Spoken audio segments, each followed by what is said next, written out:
Welcome to the Marvin Pierce Dog Teacher Podcast, where we discuss various dog training topics to help you become the best leader for your dog. Marvin Pierce has over 20 years of experience with obedience training for dogs located in the Sherwood, Oregon area. Offering private lessons and group clinics, the dog teacher has been able to change the lives of dog owners by helping them develop and maintain an obedient dog. For more information, contact us at marvinpiercedogteacher.com.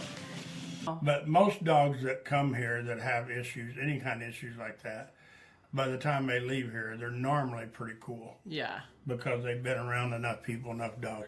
But not him. And he's significantly better, but, yeah. but he's not made the kind of improvements we normally see. Yeah, he's better, good enough now that you can actually, we can handle him. We don't have to worry about him. Where before he wouldn't eat me. He just thought I was a cheeseburger. Well, and our initial meeting with him was 30 minutes of barking, continuous barking. Just yeah, I left, loud. I think, actually, because he was so bad. It was brutal. And it was really difficult to get him out of the car. Yeah. Just worried about everything. But to me, that's a fearful dog. And I don't know why. Like I said, I'm not a psychic. I can't tell what's wrong with him. But I feel for him, his worst enemy is the general public. Sure. Because you take him to town, people see he's afraid, and they're like, yeah. oh. But we see him do walks with us and stuff. And he's just cool. If we're just on a walk, he's okay. You know, but whenever they approach people, or people approach him, or then he gets to be a problem. He goes out with dogs and stuff. But it's cool. The way people approach him. Yeah. If you just walk by him and ignore him, he's Unless okay. you're Marvin. Marvin doesn't have to approach him. He literally knows when Marvin is in the bar. Yeah, he don't like me at all. And he lets me handle him. He respects me. He don't try to eat me when I put a leash on him. He just, and I don't go pick on him is what I would call it right now. Not at all. Yeah. You've never put him under any pressure, really. I don't put him in, or I don't take him out, you know, unless I need to. If there's not somebody here, like the other night, I took the collars off of him when they brought him in. Well, he just came in. And he'll come in the barn with me and go in his kennel. I open the kennel door, he'll go in the kennel. So, to me, that's a fearful dog that I'm not sure. That one's obviously fearful. Yes, I'm not sure why, you know. Like Bianca said, I kind of feel maybe this is genetics, you know. But some dogs are fearful because they haven't been exposed to trucks, cars, motorcycles, chickens, you know. Yeah. And loud noises, a lot of loud noises bothers dogs. But normally a lot of those dogs, they kind of get over it because with us, we've gotten them over it because a lot of different people handle them. We put them out with good dogs so they can get that good dog feeling, you know, where they get to hang out with good dogs. So I think there's a majority of fearful dogs that were really coddled when they were afraid of things. yes, and that's it. Just the other day, somebody told her dog, "It's okay." I said, "The hell it is. If it was okay, it wouldn't be trying to hide from you." Right. You know? But people want to go down to that mentality. They want to nurture the dog that to is scared in a way that a dog does not respect or like at all. improve. Yeah. Yeah. They just totally see that as making things worse. Yeah. And so for me, when you get to those kind of dogs that are just scared of the world, scared of things in the world, whatever you want to call it, to me, the best way to get them out of it is get them more, be more of a leader for them. Mm-hmm. Don't be telling them it's okay. Don't be worrying about everything you see, you know. Get them trained better, obedience. For me, it's like a dog that's scared of a bicycle on the street. Mm-hmm. Riding down the street when the dog's on the sidewalk with a human. To me, I feel that if you've done a really good job of being a leader for that dog, you should be able to heel that dog down the sidewalk and that bicycle right down the street and your dog be okay. Right. And people don't do that. They want to go introduce that dog to the bicycle. Yeah. Wipe it down with peanut butter and let them lick it. Yeah. And give them treats. Tell them it's okay. And yada, yada, yada, yada, yada. For me, no, if I become the leader for that dog, we can walk down the sidewalk and the bicycle can go down the street. And we've proven it here time and time again with dogs with bicycles, because Mariah's bicycle is still here. Thanks, Mariah. Y'all ride it around in a round pen and out on the road out here in the field. with dogs being led with it, while you're riding it. And these are dogs that can't even be around a bicycle. So I think the majority of the time, like you said a while ago, people try to coax a dog into accepting the bicycle, skateboard, whatever, rather than accepting you as a leader and not having to worry about all that stuff. So I feel like some shy and fearful dogs it's evident that they're shy and fearful. Some shy and fearful dogs are outwardly aggressive, but they're actually just scared. Like they'll be super barky at everything, or try to bite people, and sometimes that's like you were talking about, a matter of they weren't desensitized to a lot of things and they're scared and they're using their loud bark to try and scare those things off. I took Rebel to Home Depot, and the first time she saw herself in the mirrors or the sliding glass door aisle, she was like, there's just this like deep alligator growl, and she's like, "Damn, that's an ugly dog." and she's not aggressive, right. but it frightened her, and she reacted that way. And you talk about this a lot. If the dog has obedience, you can resort to the obedience in those situations too. So she started growling in the mirror, and I was like, "No." And just kept walking. Yeah. We're walking. We're doing something, and then she's like, "Okay, I don't have to worry about that." And that's it. A lot of people would stop and stand and try to tell them, "It's okay, it's okay. Look at that. That's you. Yeah." Instead of just going on with the situation, and I think that's what gets it in so much trouble. And what is it? Next Friday night we're going to do a what is it called? Introductory Stock Dog Clinic. Yeah, that's going to be pretty interesting. We're going to have some goats here, and we're going to have people come over with their dogs so they can meet goats. And some people can see if their dogs want to actually work, or some people can get their dogs to leave goats alone, or whatever the case is going to be. It's going to be fun. We hadn't done one for probably a year. And it's going to be fun to do one to see. It's always fun to see what we have shows up, There can be, it might be a Chihuahua end up being here. Yeah, we didn't limit what breeds can come. Yeah, and it's just... We have anything from Rottweilers to German Shepherds, and that's to and it's fun, Heelers and well, it will be fun as long as Corgis. everybody cooperates, and we don't want to get no goats hurt. But I've had a lady that showed Rottweilers here, I don't know, 20 years ago, probably 18 years ago. And she done stock work with them too, and she came here and worked hers a little bit. She had some young ones that she wanted to try to introduce and not get nothing hurt. And it's a challenge for me to, especially not get no younger and have to hustle around once in a while, try to keep dogs and goats safe and people. Brett, got anything? Yeah, Suzanne said, in order to prevent fear in dogs when they are puppies, what is the window of time, age-wise, where socialization is most important?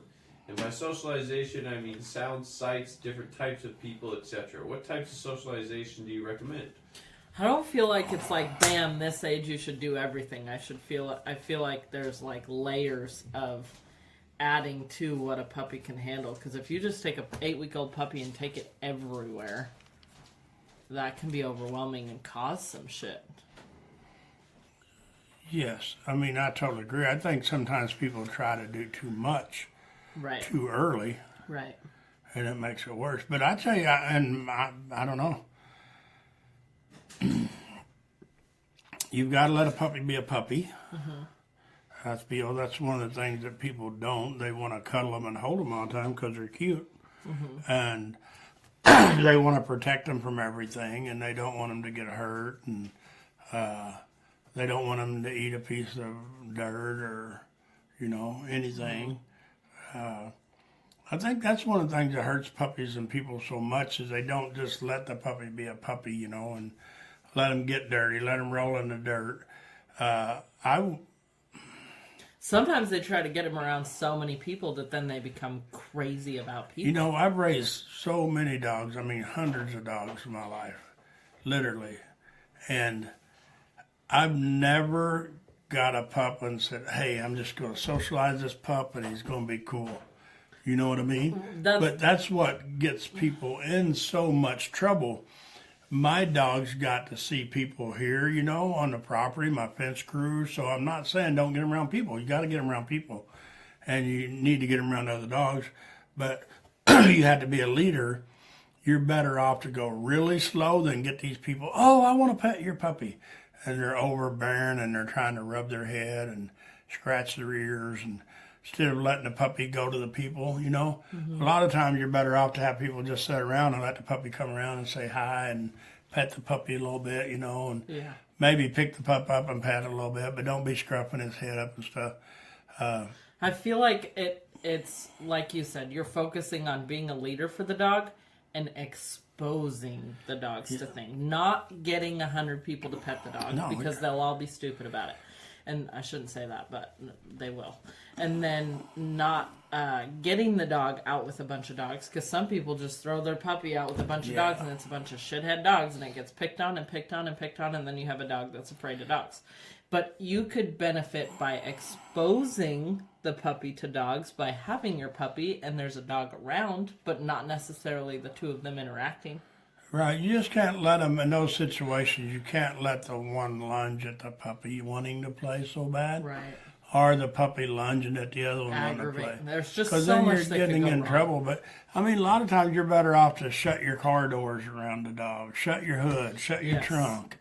You know, Slam dishes in the sink. Yeah, just get them around noises and don't tell them it's okay. Just show them that it is. But still, you know, I never had an issue with socializing pups because I've raised so many dogs and a lot of litters of puppies over the years. But you're better off to, I don't know, we done a deal here. I think you worked here when we done the puppy thing, where 3 or 4 different people with pups came here and we let them play it around pen and out in the field. Yeah. Puppy I had to socialization. get my blood pressure checked doing this. We tried doing those, but, you know, it's like people going to the dog park a lot of times. They go down there and they turn their dogs loose and they get on their cell phone. Me, I think if you go to a dog park, you shouldn't be allowed to have your cell phone. It's not even that. It's A lot of it is, though. The people never pay no mind to so their beyond dogs. that. It's so It's beyond way that. beyond that, They but it's will gotta look start. right at a dog, and the other dog, dog A, will be picking on dog B, and owner A will be watching it and saying they're having so much fun. Yeah. They're. It's not even that they're distracted. Well, but it's so many times Nobody- they are distracted because they don't have no clue what their dog's doing. They don't, and I mean, They don't I care. There are too many people who don't care. Well, what they their are. I dogs mean, doing. they think they're having fun because they're chewing one another to the ground. But I think people don't pay no mind to their dogs. Whenever they want to socialize them, like Suzanne's talking about, I don't think they find good dogs. Like me here, well, I'm going to get another pup, I think, next week. And it will be mostly with bigger dogs. It won't get a lot of puppy life because we don't have no But it puppies won't here just right now. be mostly with bigger dogs. It will be with bigger dogs that Well, are good, well well-mannered, behaved, yeah. will listen really well, can be called off the puppy, and don't just pick on it. But people get in too big of a rush. And if I was a person like, and I was going to get a puppy, I would try to do my homework on where can I take this pup to let it be introduced to other pups. Google isn't a good place to do your homework No, on that. I would find me a place though. I would do my research. I would find me somebody that has a cool puppy that has the same kind of thoughts I did on training. That I want a good puppy that don't just rough out. I mean, they got a wrestle and play some because they're puppies, but for me, they can't be chewing on one another and dragging one another's fur out and stuff like that. But I think the biggest thing for me is to get them around puppies, to get them around other people and children. I mean, I think children is really important to get pups around because we see dogs that come here 3, 4, 5 years old, never been around a kid. Now, once the owners have grandchildren and they want to introduce the dog to grandchildren and they're scared to death. For me, that is a real concern for people, you know. So I think these pups should be able to be around kids, but then the kid's got to be respectful of the puppy and the puppy be respectful of the kid.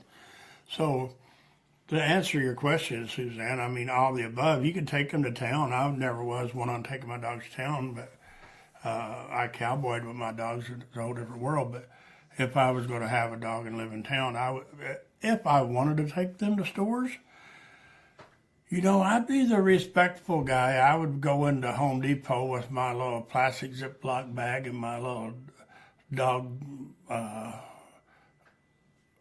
poop bag and my other stuff, and I would clean up my own dog piss and shit if they done it. Or Wilco too, you know. I know some girls that worked at one of the stores one time, and they talked about all the people's dogs that come in there and hiked their leg and pissed on everything and shit in the middle of the floor, and the people just keep on going like, oh, they got people to do that. I don't think that's fair. I think if you're taking your dog out to be trained on it, you should clean up your own mess. You shouldn't have to have the people who work at the stores do it for you. So I think that, you know, hopefully that answers your question. Just try to do all the above, but you can't let people be overbearing. Just come in all big and gooey and laughing and stuff, pet your puppy, and you can't let dogs pick on your pup. And do the noises, you know, the car doors, the hoods, because they're going to be around your vehicles. Like Bianca said, a pot and a pan in the house or whatever, you know. Dogs barking on the TV and a TV show will make your dog be good. So, anything else, Brett? Yeah, Hugh said I started with my dog walking around parks, but with absolute control and making sure there was enough room between my dog and another dog. Over time, we consistently worked on not reacting in any way with other dogs. Either walk by, lay down, or sit off to the side of the sidewalk. Yeah, and that's, I think, one of the things that people miss in my thoughts in walking dog. There's a difference between walking a dog 3 miles and going for a walk with your dog. I mean, if you're going to walk 3 miles with your dog and that's what you're going to do and you're going to make him heel the whole way, go for it. You know, I've done it cowboying my dogs. We might long trot for a mile to find cattle. They didn't get to stop and pee and poop all the time. We had somewhere to go and we needed to get there. But in other times, if we were just out trail riding with our dogs, I didn't care. They ran off a trail, you know, I'd send them off trail, let them go play and stuff. But I think too many people go on a walk for their dogs and they don't just stop and make their dogs lay down and watch traffic go by or sit and watch traffic go by. They're always on a mission. They're always letting their dog sniff walk. Every 5 feet, they're sniffing turds and stuff. For me, they're not really concentrating on a very good heel position, I don't feel, if we're out sniffing all the time. So I think that's one of the hardest things for, once you get a dog that heels really well, it's like a dog with a recall that's like 100% recall. There's so much more freedom they can have. Like me tonight when we went back in from town with Hank and Holly, you let Hank do what he wanted. And what did Hank do? Walk behind you. Holly, she wanted to walk in front of me, just about a half a dog. But she didn't want to walk behind me or even beside me. She still wants to go out there just a little bit. If I work with her and just, I mean, I call it playing, but it takes me a couple seconds to get her in a real good heel position. But she just doesn't want to walk right there. And I mean, I'm almost certain her owners are never going to make her, but I want to.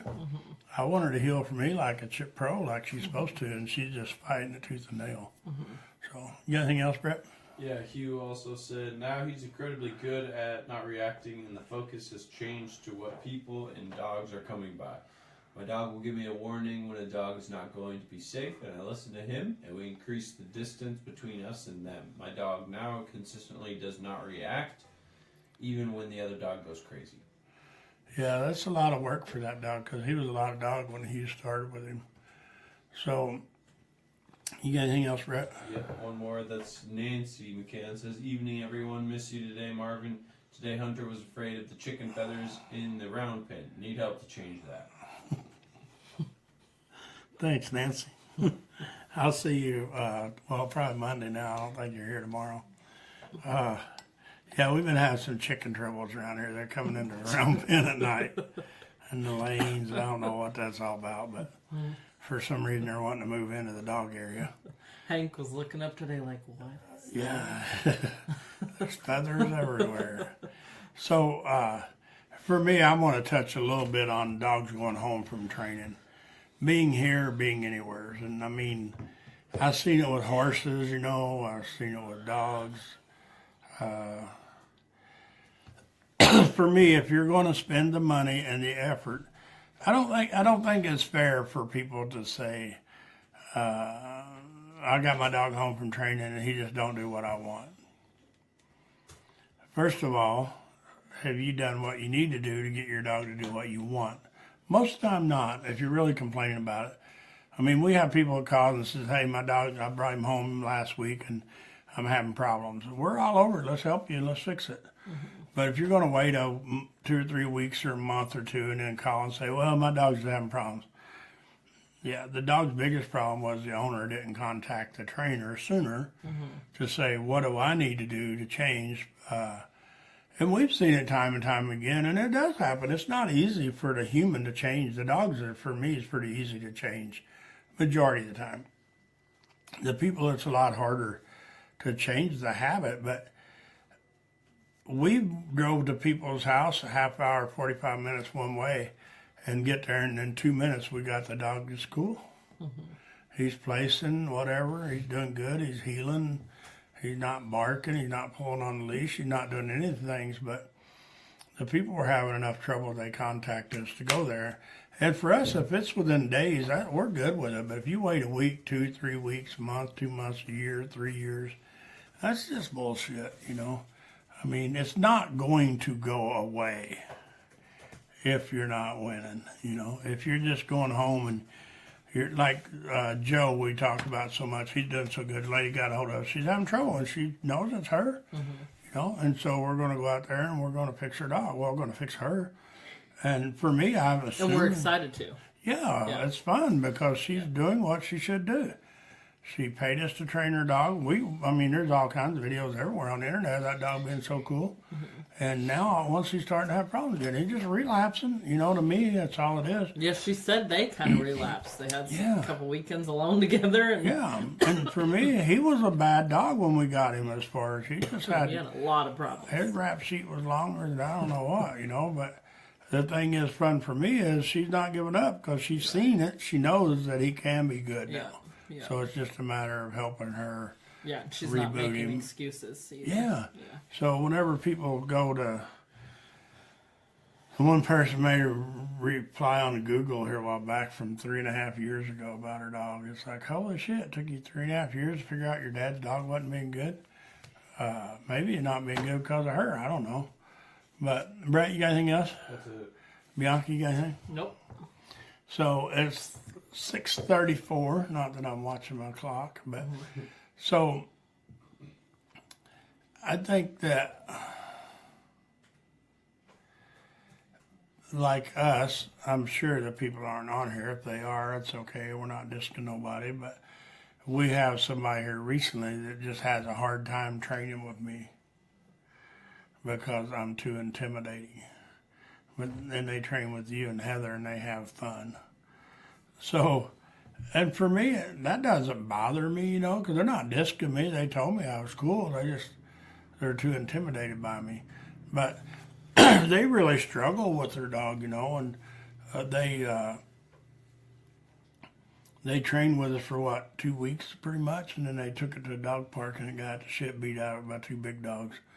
This ain't a very big dog, but I'm sure the dog was fighting because he's a, I don't know, what is a pit mix or something? Terrier mix. Yeah. So, you know, I always feel bad for the people because, I don't know, I mean, they trained off of YouTube, you know, I think they watched some videos on there and different trainer stuff.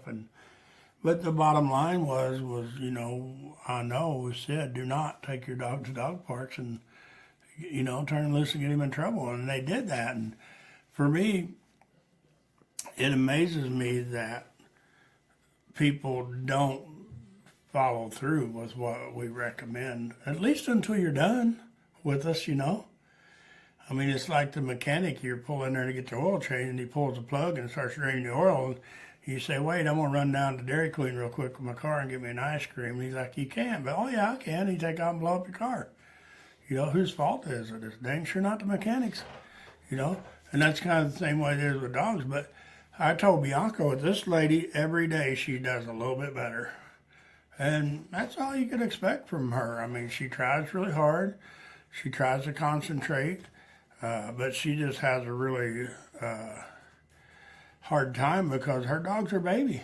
Her pup was a year old or a little better. I think it's just human nature that people want to do certain things and they want what they want to do to work. Like, I want to be able to eat ice cream and still lose weight. Yeah, good luck with that. I've tried that for 60 years. But eventually you learn that's not going to work. Well, I think the thing is with dogs is, and I read it somewhere, it might have been Sean that wrote it, I don't know, it might have been me that wrote it, but I know I say it all the time. When you go buy a puppy and it's your baby, you already screwed up. You know, I'm going to go buy me a puppy or get me a puppy next week. I'm going to get me a puppy, though. I'm not going to go get a baby. And my puppy will be raised like a dog. And I think so many people don't do that. And it's just like for us, you know, I've seen people time and time again. They go buy a pup because they lost their old dog. They've lost a loved one. Whatever, they go get a puppy, and then they end up leaning and crying on that puppy, and the puppy can't handle the pressure of being just everything's negative in the puppy's world. You know, there's no leadership role there. If he pees in the floor, they're like, "Oh, baby, it's okay. I know you're trying," and they clean it up.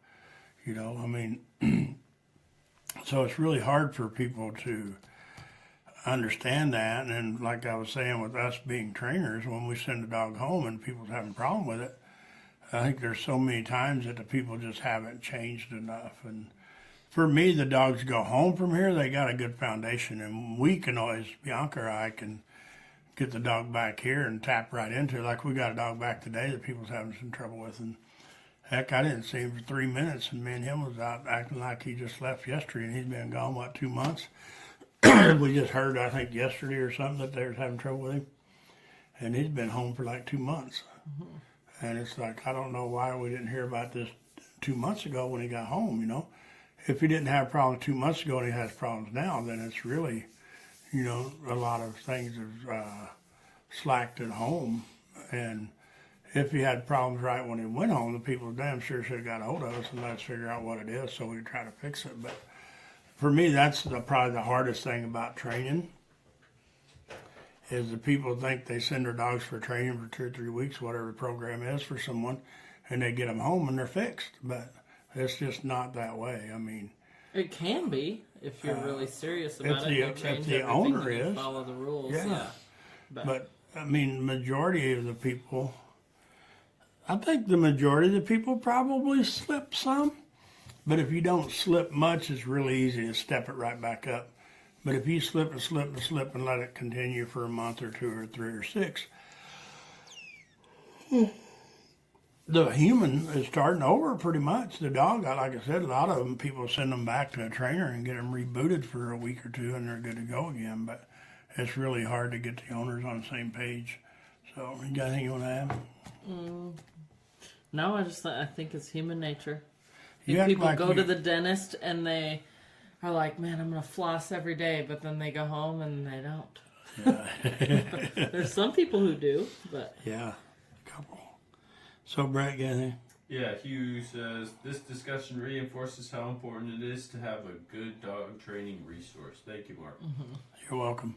And it is, you know, it's really hard for people to understand that. To be, I feel, a good owner, you got to be a good leader.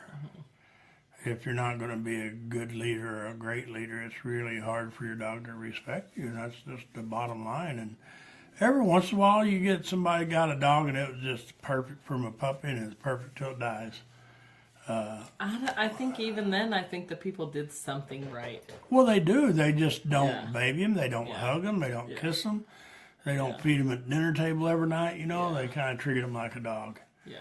And that's not, for me, I don't, and I think it is your lifestyle, you know? Yeah. I got that Jack Russell here 10 years ago from a buddy of mine, a little pup, and I kept that thing about a week or 2 and I gave it away because all I taught to do was shit in the house.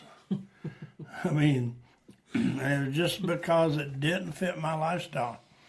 Like now, if you notice, you see me out or you hear me out more in the evenings than you do in November, December, January, February when it's shitting cold and snowing and dark at 5 in the evening. You don't see me out. Now you might see me out at the mill 8 o'clock at night or out weed eating or riding around on a tractor. But so the house dog just kind of didn't fit my lifestyle. So, and I just got rid of it. I give it away. I mean, it's cool, a dog, pup. But so Brett, guy. Yeah, Nancy McKinn says, do you also recommend dogs that are relapsing to come back for a day or several days to keep consistent? Depends on the Depends dog. what kind of relapse. Yeah, If the dog's starting to growl at people or getting in serious trouble, then we need to meet and evaluate and how long has it been and what happened. And there's so many different scenarios. Sometimes it's like, hey, that you do this next time this happens, and you're good to go, and we don't even need to see you in person. But Yeah, and hurts. we've got some people that just don't follow through as good as they should or could, and they know it. And so, like 6 months, they're like, hey, we're going on vacation. We're going to leave our dog there a week. We'll just pay you to, we charge $40 a day extra to train But on. those are all people that aren't having behavioral No, problems. they're just they having just little- didn't follow yeah, through on the obedience. Yeah. And They so, want their dog to get better. yeah, and they on just the don't leash want to put again. the effort and the time in it. So they have us to do it in 6 It months. lasts about 6 months, Yeah, and then we see them they're again. ready again. And so, and they don't mind it, And for me, it's the best of both worlds. We get some dogs to work with that are fun, and they're not as challenging as the dogs that come in here wanting a dog fight and bite And it us. keeps the dog out of trouble. Yeah, and so it's just a good plan, and I don't even know what it costs to board dogs. I mean, there's places in Portland. I don't know what you'd spend if you took a dog somewhere that got it boarded like we do here. I mean, I've never boarded a dog in my life. I've always had people here to watch them or something, and so, and I've always had too many dogs to board anyway. I'd have to have a trailer to take them in, but so Brett, got anything else? That's it right now. All right, so Bianca, what do we got coming up? We got some boarding, or we got some dog clinics coming up. We have Set Your Dog Free every Saturday in June except for the 17th. And then we have, and that's at 10 a.m. every Saturday except for the 17th. Drive 5 miles an hour or don't come in. And then June 4th, this Sunday, Obedience Clinic. June 9th, Friday evening, Intro to Stock Dog Clinic. June 10th, we have a adult dog adoption event at Wilco. June 11th, we have an adult dog adoption and wine tasting event at Arlen Vineyard. What day was that? The 11th.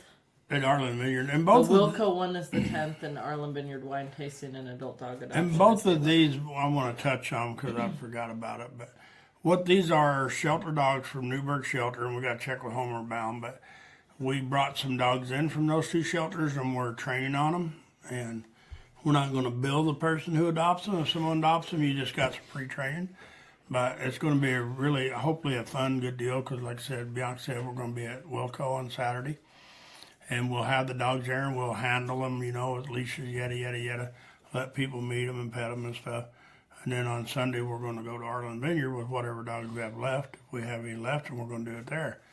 If they all get adopted out at Wilco, then we'll just go by and get some more. Or we'll give away some of Bianca's. Yeah, right.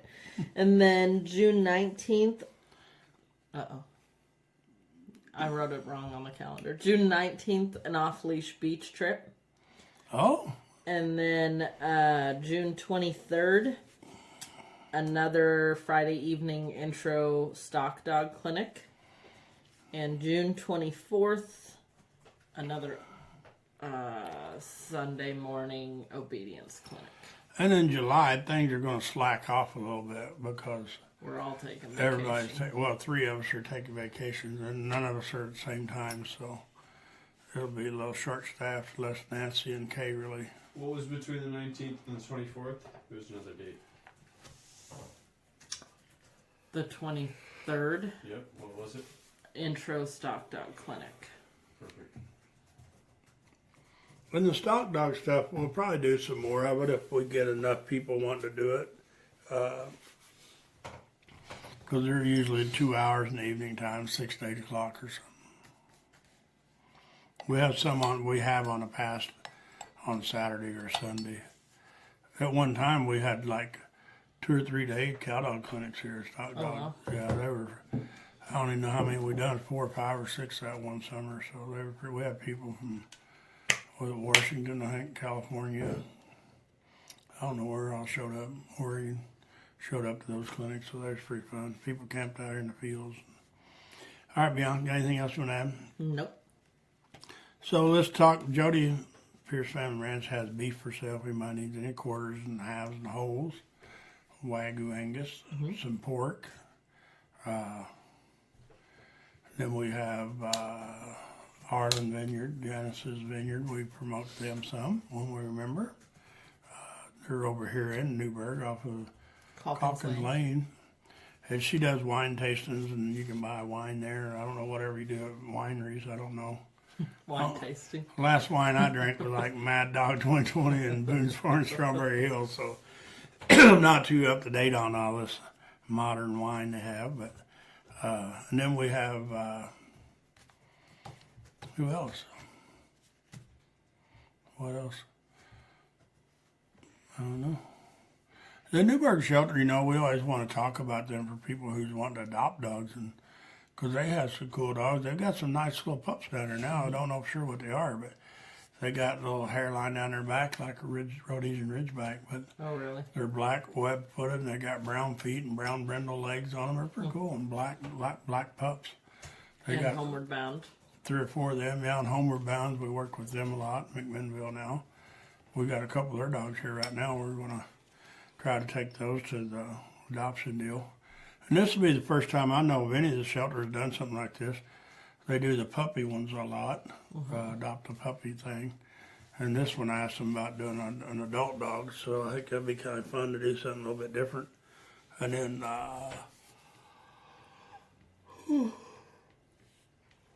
need a nap. Had too much dinner. So I think that's probably about it, huh? Brett, you got anything? Yeah, Jen, somebody on TikTok says, my puppy was born today, looking forward to training. Oh, awesome. Fun. She says it's a lab puppy. She said she's already signed up in August for training. Oh, Oh, yeah. great. That's the one Heather was talking to. I'm excited. I think we get to meet them soon. So it was people. born today? Yeah, the Oh. puppy not yet, but the people. And I'm thinking about giving my dog Roxy away. Or I met them. Maybe I met them. I think you met them. Yeah, I think I did. There's 2. Yeah. Yeah, I did meet them. Yep. But I'm thinking about giving Roxy up. She's the 2-year-old chocolate lab. And no fault of her own. I mean, she's good. ready to retire. Yeah. Yeah. And we use her here for a dog to introduce her to other dogs. Bless you. And help us train. And so we're going to find her a new home. I'm going to find me another pup probably. But we just wanted, well, she's got to have a cool home or she'll stay here. Yeah. She's got a pretty good life here, but I'd like for her to go sleep on the couch for a while in the bed and hang out. She would like that. Yeah. So if anybody's looking for a lab, and she's trained pretty good. She recalls and sets and lays down and don't bite and don't dog fight. She gets in trouble with puppies that aren't real secure in life is what happened last time. Nervous puppies. Yeah, they're just nervous. And so, like I said, it's not her fault, but she rides in vehicles good. I don't keep her in the house. You'll have to house train her. Bianca used to I keep think her she'd now. be super Yeah, I easy do too. to house train if you know how to set some rules. Yeah. So, She's just cool. all right, Brett, got anything? Valerie says I'll donate some refreshments or snacks for the adoption event. Oh, fun. See what? She'll donate some refreshments or snacks for the adoption event. Oh, fun. Thank you. Hey, Ginger went to her new abode today. Yeah. Yeah. You'd be happy. I'll send you couch evidence later. So- Ginger is happy. Yeah, Ginger's thinks she's good right now. So, well, Brett, we're going to bail, huh? Okay. We'll see y'all next week. Jen says, I can't wait. Yeah. All right. I'm Thanks a lot. excited. Have a good evening. Thanks for listening to the Marvin Pierce Dog Teacher podcast. If you found this information helpful, we suggest following even more of our dog training tips and resources on YouTube, TikTok, Instagram, and Facebook. Just search Marvin Pierce Dog Teacher.